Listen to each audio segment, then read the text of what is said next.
Hey everyone, welcome back for another deep dive with us. Always fun to dive in. And today we're looking at a book that so many of you have requested, and I'm excited to finally get to it. Yeah. Raising Good Humans by Hunter Clarke-Fields. This book. It's all about mindful parenting. Yeah. Seems to be the hot topic these days. It's everywhere. It is. So you specifically wanted to know Mm-hmm. some practical strategies this book has to offer. So let's dive in. Yeah, it's really fascinating just how many people are resonating with this book. You know, close to 9,000 ratings on Goodreads Wow. with an average of almost 4 stars. So people are really finding something in this approach. Yeah, I can definitely see why. I think just the concept of responding thoughtfully instead of always reacting to our kids, it's very appealing. Yeah, But especially in today's... in today's world where everything's so chaotic and crazy. Yeah. And I think what's really cool about Clarke-Fields is that she doesn't just offer vague advice, Right. Like, just calm down. She actually goes into the neuroscience of reactive parenting and how stress literally hijacks our brains. Oh, interesting. Yeah, and she really emphasizes that it's not about blaming ourselves. It's about understanding how those knee-jerk reactions happen Okay. so we can make a different choice. So it's not about being, like this perfect Zen parent all the time. It's more about Yeah, just recognizing when those moments are happening. exactly. It's like recognizing the stress response. Yeah. What I'm curious about is how do we actually do that? I mean, Yeah. in the moment, you can't just tell yourself to calm down, right? Right, you can't just will yourself to be calm. Yeah. That's where I think Clarke-Fields' approach gets really interesting because she pulls from both, mindfulness traditions and modern psychology. Okay. So, for example, instead of just saying, like, okay, take a deep breath, she teaches this very specific breathing technique called diaphragmatic breathing. I've heard of that. And what it does is it activates your parasympathetic nervous system, which calms you down physiologically. Oh, so it's not just a mental trick. It's not just a mental trick. It's actually like There's like real biology happening. there's a biological underpinning to it, That's so cool. which is super cool. And what's even cooler is that you can teach that to your kids. Wow. So imagine giving your kids like a tool to calm their own storms from a very young age. Yeah, that changes the game completely. Yeah. So it's about giving ourselves and our kids those skills. Exactly. But I would imagine that, building a really strong parent-child connection is equally as crucial. Oh, absolutely. It's not just about, calming down in isolation. Yeah, you're absolutely right. Clarke-Fields makes a really strong case for the power of presence. Mm-hmm. And she talks about presence as not just, being in the room with your child, but truly seeing your child, listening to them without judgment, putting aside all your distractions to truly make them feel heard and valued. So it's not about the quantity of time, but the quality of connection. Exactly. I feel like that is so hard to do, though, in our, It is. It's a constant. always on world. It's a constant practice, right? It's not a one-time fix. You just do it and then suddenly you're present all the time. I imagine people are like, yeah, right, tell me more. Right. While folding laundry and... Exactly. But what I appreciate about her approach is that she offers some concrete tools, so it's not just these, lofty ideals. Okay. For example, one of the things she suggests is a weekly family meeting. Okay. And it's not like a family meeting to air your grievances or anything. Right. It's literally just a designated time Like a check-in. for everyone to share what's going on in their week. What are your highs, what are your lows in a very safe space. I like that. Yeah. I mean, even if it's just for 15 minutes, it's that intentional connection time. Exactly. Yeah. Creating those intentional moments of connection. So we've got, calming down. Mm-hmm. We've got connecting. But what about discipline? Oh, yeah. I know a lot of parents struggle with that. Like, It's a big one. where's that line between being firm and being understanding? Yeah, well, that's where I think things get even more interesting with Clarke-Fields because she advocates for what she calls setting boundaries with compassion. Okay. And it's not about, punishments or control. It's about creating clear expectations for your child while maintaining respect for them. Okay, so how does that actually, play out in real life? Because I'm thinking, if my kid's having a tantrum, sometimes it feels like Right. you need more than just a gentle conversation. Well, it's not about being permissive. It's about, she emphasizes using natural consequences. Okay. So let's say your child refuses to wear a coat on a cold day. Yeah. Instead of getting into a power struggle about it, you let them experience the natural consequence of being cold. Okay. And it's not about, punishing them. It's just, letting life be the teacher sometimes. Oh, that's interesting. Yeah. So it's about teaching them responsibility through those experiences, but also being there to support them through that. Right, exactly. What about timeouts? Does that fit into this whole mindful parenting thing? Well, actually, Clarke-Fields kind of flips the script on timeouts, Okay. and she talks about time-ins instead. Time ends. So imagine instead of isolating your child when they're really upset, you actually sit with them. You help them to calm down, and you help them to process their emotions. Oh, wow. Yeah, so it's about connection, not isolation, during those really challenging moments. That's a pretty radical shift Yeah, it is. from like, go to your room Yeah, to exactly. think about what you did. It's about teaching them how to regulate their emotions, not about punishing them for having big feelings. Yeah, it's fostering understanding instead of resentment. Exactly. Right? And that ties into another really key aspect of the book, which is fostering emotional intelligence in children. Okay. So Clarke-Fields really encourages parents to have open conversations about feelings, both their own feelings and their child's feelings. So it's modeling that emotional awareness ourselves, Exactly. not just being like, calm down, but showing them how we handle big feelings. Right, because how can we expect our kids to regulate their emotions if we don't know how to regulate our own emotions? Right. And that can be really challenging, I think, It is. It's definitely a practice, not perfection. especially when our buttons are being pushed Oh, absolutely. as parents. But imagine the impact, on a child who grows up with the ability to articulate their emotions, to empathize with others, and to navigate conflicts constructively. Yeah, that would be That's the goal, right? pretty amazing. That's what we're all striving for. Yeah. And I think that's what a lot of us are missing Mm-hmm. is that ability to just kind of sit with those feelings and figure out what to do with them. Yeah, and to teach our kids to do the same. One thing that really struck me about this book was just how Clarke-Fields manages to weave together all these different things, Yeah. scientific research and personal anecdotes and really practical advice. Yeah. So it doesn't feel preachy or overwhelming, even when she's tackling some really complex topics. Yeah. I totally agree with that. I feel like she gets that we're real people, Yeah. Yeah. Not parenting robots. Exactly. She even shares her own struggles with, reactive parenting. And I think that makes it feel a lot less intimidating and a lot more attainable. Oh, absolutely. It's so refreshing to see that vulnerability in an author, It just reminds us that this isn't about achieving some mythical state of perfect parenting. Right. It's about, continuous learning and growth. It's a process. It is. Yeah, so true. Yeah. So for those of you listening who are maybe feeling inspired to bring more mindfulness into your parenting, Yeah. where do we actually begin?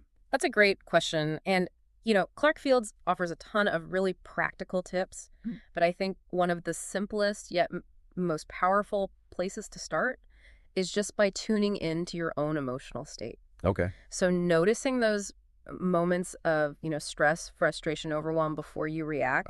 It's about creating that pause, that tiny little bit of space to choose a more mindful response. Yeah, that makes sense.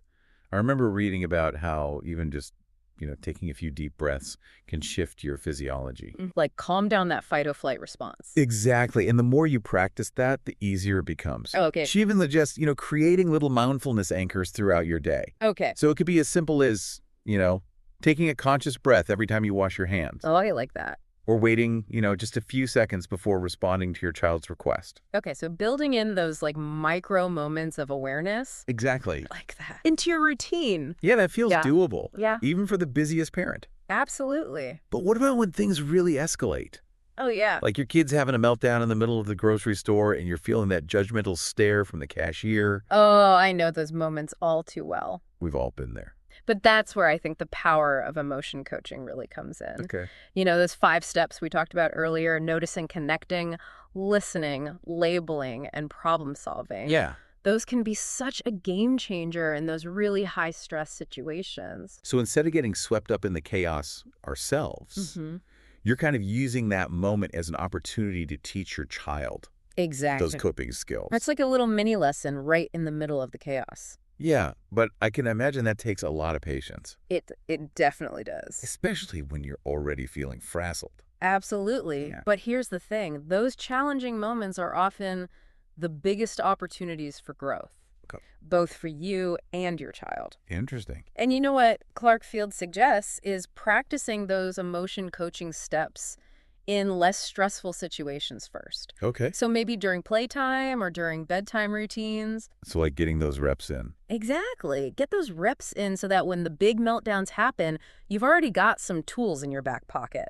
I love that it's like building that emotional intelligence muscle. Yes. So you're both better equipped to handle those inevitable storms. Exactly. We talked a little bit about creating a mindful home environment. Yeah.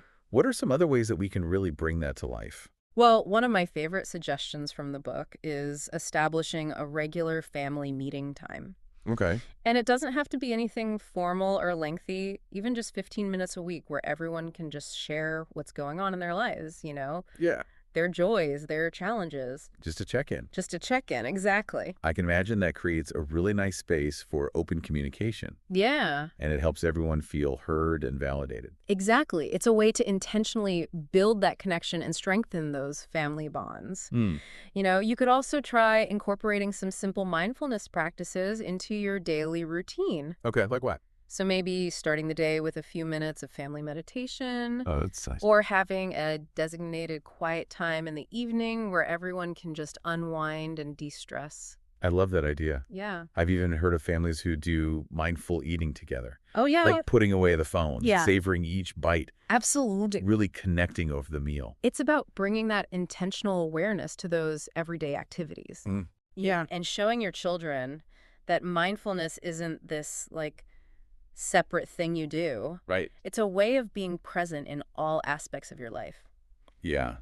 I love that. Okay, so we've talked about tuning into our emotions. Yeah. We've talked about practicing emotion coaching, creating that mindful home environment. Mm-hmm. It's a lot to take in. It is. But I think it's important to acknowledge that this is a journey, not a race. Absolutely. We're all going to have moments when we fall short of those mindful parenting ideals. Oh, for sure. Right. And I think that's where the importance of self-compassion really comes in. Okay. Clarke-Fields reminds us over and over again that there's no such thing as a perfect parent, Mm-hmm. We're all human, we all make mistakes, and that's okay. Yeah. It's about what we do after the mistake that really matters. That's a huge relief to hear. I think so too. Yeah, because it takes that pressure off. It does. Like we're allowed to be human even while we're parenting. Exactly. Tiny humans. And you know what? Even small changes can make a big difference. So pick one or two strategies that really resonate with you. Start small Start small. and build from there. So good. You don't have to do everything at once. Now, are there any potential pitfalls or challenges Yeah. that people might encounter Absolutely. when they first start incorporating mindfulness into their parenting? Yeah, that's a great question. And I think it's really important to address those potential roadblocks head on. Okay. One common misconception is that mindfulness requires you to be calm and serene all the time, Right. which is just not realistic, Especially with kids. especially in the whirlwind of parenting, right? Yeah. So I think sometimes people get discouraged if they think they have to achieve some sort of Zen-like state Right. before they can even begin practicing mindful parenting. Yeah, you have to reach enlightenment and then you can be a parent. Exactly right. Yeah. But that's not what it's about at all. Yeah. It's not about suppressing your emotions or pretending to be some sort of emotionless guru. It's more about acknowledging your feelings, accepting them without judgment, and then choosing how you want to respond rather than just reacting. So it's okay to feel frustrated or angry or even overwhelmed. Oh, absolutely. Sometimes, Those are normal human emotions. yeah, the key is to just become aware of them Yeah, and develop healthier ways of coping. exactly. And that takes practice. Or remember the muscle analogy. The more you exercise that mindfulness muscle, the better you'll become at regulating your emotions. Yeah. And responding to those challenging situations with more composure and clarity. I think another potential pitfall is that people feel like they need to completely overhaul their parenting style overnight. Oh, absolutely. I've seen that happen so often. Yeah.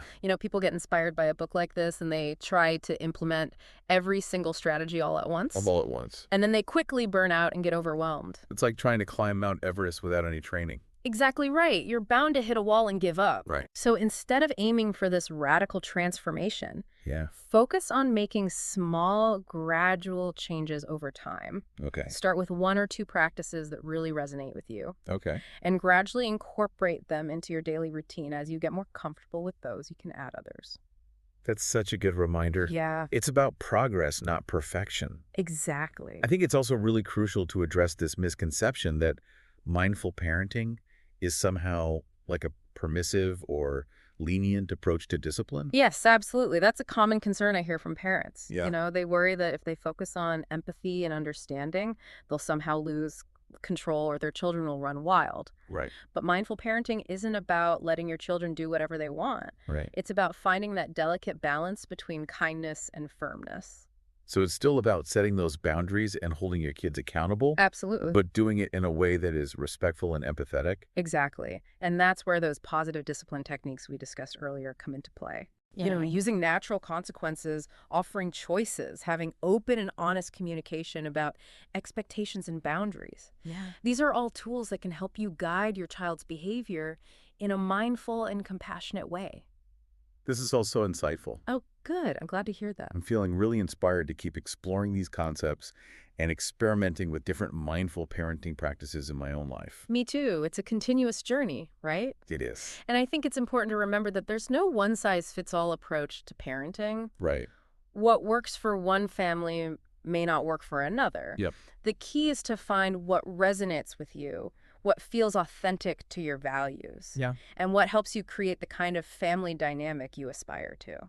I love that it's about finding your own unique path as a parent Exactly. while still Yeah. being guided by those principles of mindfulness and compassion. Absolutely. So we've covered a lot of ground today, laying the foundation for a more mindful approach to parenting. Yeah, we have. Are you ready to delve into some even more specific strategies and techniques I think so. that listeners can start using right away? Let's get into the nitty-gritty. Let's get practical. Okay, so let's get practical. Yeah, let's do it. One thing that really caught my attention in Raising Good Humans was this whole concept of emotion coaching. Yeah. I have to admit, it sounds a little bit like, coaching a tiny athlete through an emotional obstacle course. I love that analogy. Yeah. But really what it's about is helping kids to understand and manage their emotions. Okay. And Clarke-Fields breaks it down into 5 steps. 5 steps. Okay. So first you notice their emotions, and it's not just about the words they're saying. Okay. It's about their body language, their tone of voice, the whole picture. So we're playing detective a little bit. Exactly. You're trying to figure out what's really going on beneath the surface. Yeah. Then you see this emotional outburst not as a problem to fix, Okay. but as an opportunity to connect and to teach. That's a big one. It's a shift in perspective. Yeah. From make it stop to... Let's learn from this. Okay. What can we learn from this experience? So then what happens next? Well, next is empathetic listening. Okay. So really hearing them out without judgment, even if their feelings seem completely out of proportion to us. So no, you're overreacting. Exactly right. It's not a big deal. Exactly, because what that does is it validates their experience, Okay. which is so crucial for building trust. Yeah, that makes sense. Then you help them to label their emotions. Oh, And this is huge because putting feelings into words helps kids to understand what they're experiencing. so it's giving them that vocabulary, Exactly. which honestly, a lot of us adults Oh, no. are still working on. Right. We could all use a little bit of help with that sometimes. Yeah, it's just sure. So instead of just this vague sense of overwhelm, it becomes, I'm feeling frustrated because... Okay, Ooh, so we're helping them connect the dots Exactly. between what they're feeling and why. And then finally, you set limits while problem solving. So it's not about giving in to their demands. Right. But it's about teaching them healthy ways to express those big emotions and to find solutions. So emotion coaching is really about guiding them through that obstacle course, not Exact- just yelling from the sidelines. Yeah, you're running alongside them. You're not just watching them struggle. I love that. Okay, so we've got emotion coaching down. Okay. Another strategy that I wanted to unpack was this whole idea of time-ins versus time-outs. Yes. You mentioned this a little bit earlier, I did. but I think a lot of parents are really curious about how that actually works. Well, it's a really interesting shift because traditional timeouts often isolate a child when they're upset, Right. which ironically can actually increase their stress and anxiety. Yeah, makes sense. But a time in, on the other hand, is all about connection. Okay. So you sit with your child, you help them to regulate their emotions, and you talk about what happened. So it's like hitting the pause button together Exactly. instead of sending them off to like simmer in their frustration. Exactly. And it teaches them that even when they mess up, they're Mhm. not alone. Yeah, You're there to support them through the tough stuff. that makes so much sense. It does. Okay, one last thing I want to touch on before we wrap up. Okay. Clarke-Fields talked a lot about setting boundaries with compassion, Yeah. which sounds lovely in theory, but how do we actually do that? You know, Yeah. How do we Yeah. put it into practice? when our kids are pushing all the buttons. It's definitely a practice. But one key is consistency. Okay. Kids thrive on predictability. Okay. So having clear expectations and enforcing them consistently helps them to feel secure, Yeah. even when they're testing the limits. So no empty threats. Exactly right. Follow through with what you say. Okay. Another tip is to involve your child in the process whenever possible. Okay. So talk with them about why certain rules exist. Okay. Brainstorm solutions together. So it's more collaborative. Exactly. It fosters collaboration instead of a power struggle. Yeah. I like that. But even with all of these tools, Yeah. I think, a lot of parents, myself included, still struggle with guilt. Oh, yeah, the guilt is real. Yeah. Like, am I doing this right? Am I messing them up? Does she address that in the book at all? She does, and thankfully, she offers a really healthy dose of reality. Okay. She emphasizes self-compassion. Okay.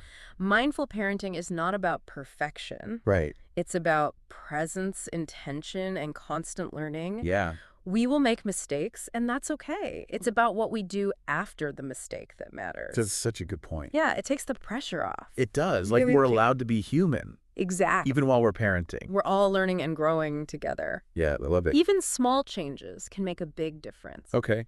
Pick 1 or 2 strategies that resonate with you. Start small and build from there. This has been so insightful. Oh, I'm so glad. I'm really feeling inspired to, keep exploring these concepts and experimenting with different mindful parenting practices. Me too. A lifelong journey, right? It is, yeah. And it's a beautiful one. So before we sign off, Oh? is there one final nugget of wisdom Oh. from Raising Good Humans Yeah. that you want to leave our listeners with? I think the most important takeaway is that mindful parenting is a journey, not a destination. Okay. Be patient with yourself, celebrate those small wins, and remember that the most valuable gifts you can give your child are your presence, your love, and your willingness to grow alongside them. That is beautiful. Thank you. And that's the perfect note to end on. Yeah, it is. Thank you so much for joining us for this deep dive into Raising Good Humans. It's been my pleasure. I hope this episode has given you some new tools and perspectives to add to your parenting journey. Until next time, keep diving deep, keep learning, and keep those connections strong.